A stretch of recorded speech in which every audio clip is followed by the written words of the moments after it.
जय महाराष्ट्र मंडळी, कसे आहात सगळे? मजेत ना? तर आज तुमची लाडकी मयुरी अगदी अशा झटपट खूप दिवस टिकणाऱ्या चविष्ट रेसिपी सोबत आली आहे. तर उन्हाळा म्हटलं ना की घरात भाजी कितीही असली किंवा आवडीची भाजी जरी असली ना तरी दुपारच्या वेळी काहीतरी मस्त असं चमचमीत किंवा मिरच्याचा ठेचा असं झणझणीत काहीतरी खावंसं वाटतं. म्हणूनच आज मी तुमच्यासाठी ना छान अशी कारळ्याच्या चटणीची रेसिपी घेऊन आली आहे, जी की शरीरासाठी खूप पौष्टिक आहे. त्यातल्या त्यात चवीला छान लागतेच, पण बनवायला सुद्धा अगदी 10 मिनिटात ही तयार होते चटणी. तर चला मस्त आज चमचमीत अशी कारळ्याची चटणी बनवूया. आणि ही चटणी जास्त दिवस टिकण्यासाठी सुद्धा या व्हिडिओमध्ये ना मी तुम्हाला खास टिप्स आणि ट्रिक्स देणार आहे. तर चला रेसिपीला सुरुवात करूया. तर मंडळी, ही पौष्टिक आणि जिभेची चव वाढवणारी कारळ्याची चटणी बनवण्यासाठी ना हे बघा, मी इथे ना 125 ग्राम कारळे घेतले आहेत. आणि कारळ्यामध्ये सुद्धा ना अशी लहान साईज, मोठी साईज किंवा ना असे पोकळ भरीव येतात. तर मी इथे हे बघा मस्त असे भरीव कारळ्याच्या बिया घेतलेल्या आहेत. तर ह्याची चटणी कशी बनवायची ना ते तुम्हाला सांगते. अगदी 5 मिनिटात बनवून तयार होते. तर म्हणजे आता कारळ्याची चटणी बनवण्यासाठी मस्त असा लोखंडी तवा घ्यायचा. लोखंडी तवा घेण्याचं कारण म्हणजे ना छान असं चटणीला ना खमंग फ्लेवर येतो आणि खरंच खूप चव छान लागते.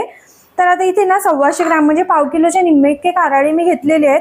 तवा मस्त कडकडीत तापवायचा हाय फ्लेमवर. आणि हे भाजताना आता ना आपल्याला गॅस बारीक करून घ्यायचा आहे. आणि छान असं तडतड उडेपर्यंत आतपर्यंत भाजेपर्यंत ना मस्त असं भाजून घ्यायचं आहे. बऱ्याच जणांचा प्रश्न असतो कारळे भाजलेत हे कसं कळतं. तर आता बघा आपला गॅस बारीक आहे, तापलेला ऑलरेडी, पण तरी सुद्धा कारळे असे तडतड उडायला लागले ना की समजायचं हे भाजत आलेत आणि मग काढून घ्यायचे.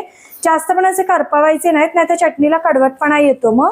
तर हे बघा मंडळी, आपण जसं मी सांगितलेलं कारळे बघा तडतड उडायला लागलेत, आवाज यायला लागलाय त्यांचा, म्हणजे आपले कारळे भाजत आलेत. आता काय करायचं, व्यवस्थित एकदा मिक्स करायचं. आणि आता यामध्ये ना इथे मी 1 वाटी इतकं तीळ घेतलेले आहेत, आपले पांढरे तीळ. त्याचसोबत 1 चमचा ना जिरं घेतलेलं आहे. आता हे सुद्धा ह्याच्यासोबत व्यवस्थित भाजून घ्यायचं. आधीच टाकायचं नाही, बिकॉज कारळे भाजायला थोडासा वेळ लागतो. कारळे तडतड उडायला लागले की त्यामध्ये मग आपल्याला हे तीळ आणि जिरं ऍड करायचं, आधीच नाही टाकायचं. हे बघा आता ना आपला तवा बंद करून घ्यायचा गॅस, बिकॉज आपले कारळे व्यवस्थित भाजलेत. आणि बघू शकता तुम्ही त्याचा ना कलर सुद्धा भाजत आला ना थोडासा असा ब्राउनिश कलर होतो काळ्याचा. तर आता आपण ना हे भाजलेलं आहे काढून घेऊया एका प्लेटमध्ये, बिकॉज हा तवा ऑलरेडी तापलेला आहे आणि आपण त्याच्यावरच ठेवलं तर ते अजून जास्त भाजत जातं. त्यामुळे ना आपण हे एका प्लेटमध्ये ना काढून घेऊया व्यवस्थित असं. आणि छान असं बारीक गॅसवर आतपर्यंत भाजायचं, जेणेकरून तुमची चटणी ना जास्त दिवस टिकते. नाहीतर तो आतमधून ना व्यवस्थित भाजलं नाही की चटणीला लगेच बुरशी लागते ओलाव्यामुळे.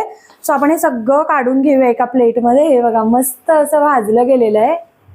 तर म्हणजे सगळे जिन्नस भाजल्यानंतर ना व्यवस्थित फॅन खाली ठेवून 15 ते 20 मिनिटं, जोपर्यंत ते हाताला गरम लागतायत ना तोपर्यंत ना थंड करून घ्यायचे. बिकॉज ना हे थोडं जरी गरम राहिलं ना तरी चटणी आपण वाटल्यानंतर लगेच मॉइश्चर पकडून ना ही चटणी 3 ते 4 दिवसात खराब होते. त्यापेक्षा छान असं ना हे बघा हाताला थोडं सुद्धा गरम नाही लागलं पाहिजे, असं थंड करून घ्यायचं व्यवस्थित, म्हणजे तुमची चटणी ना खूप दिवसापर्यंत टिकली जाते.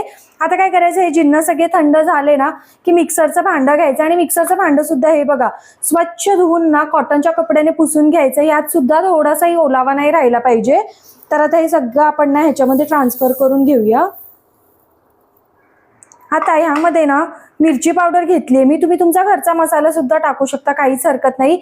मोठा 1 चमचा मिरची पावडर घेतली आहे. त्याचसोबत चवीपुरतं मीठ ऍड करायचं आहे आपल्याला. आणि लसणाच्या 7 ते 8 मोठ्या मोठ्या पाकळ्या घेतलेल्या आहेत. छोट्या असतील तर 10 ते 12 टाकल्या तरी देखील चालेल. आणि जर तुमच्याकडे खलबत्ता असेल ना किंवा पाटा वरवंटा, त्याच्यावर ही चटणी वाटा, झक्कास चव लागते. पण आता काय करणार, आपल्याकडे नाहीये. सो मिक्सरच्या भांड्यातूनच मी हे थोडंसं असं पल्स मोडवर चालू बंद करून मस्त अशी जाडसर वाटून घेणार आहे.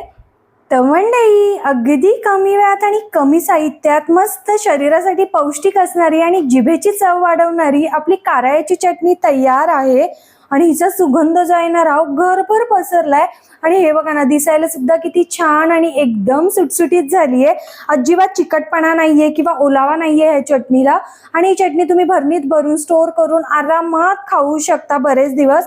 इव्हन तुम्ही प्रवासात कॅरी करू शकता. आणि उन्हाळ्यात असं बऱ्याचदा होतं की ना भाजी खायचा कंटाळा येतो, घरात ना आवडीची भाजी जरी असली ना तरी कंटाळा येतो, तेव्हा ह्या चटण्या खूप कामी येतात. आणि बघा ना शरीरासाठी सुद्धा पौष्टिक आहे, त्यातल्या त्यात हेल्दी सुद्धा आहे. सो अशा पद्धतीने नक्की करून बघा आणि व्हिडिओ आवडला तर लाईक करा, चॅनलला सबस्क्राईब करा. भेटत राहीन अशाच नवनवीन व्हिडिओ सोबत. Till then bye guys. खात राहा, मजेत राहा.